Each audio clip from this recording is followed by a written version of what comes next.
where the quotient rule may get a little bit more interesting is when I have square root of a fraction, I can say square root of the top divided by square root of the bottom. But the problem now is I have a square root in the bottom.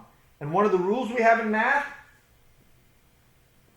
says no radicals allowed in the denominator.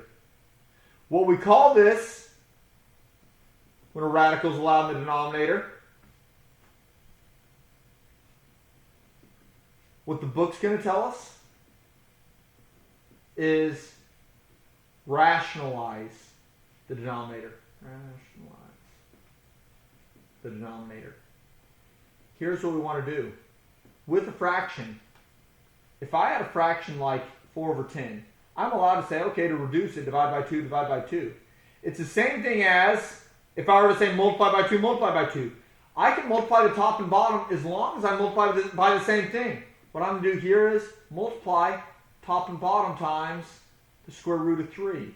And what I'm going to get here is numerator, square root of 7 times square root of 3. Product rule tells me square root of 21.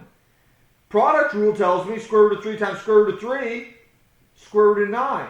But what's the square root of 9? Ends up being 3.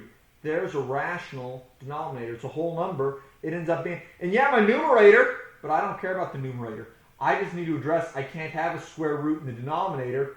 Now, let's look at why that works again. Is because remember, another way of looking at anything times itself is squared. I automatically know that times itself is automatically going to cancel. So by multiplying the top and bottom by that radical is what will get it to cancel.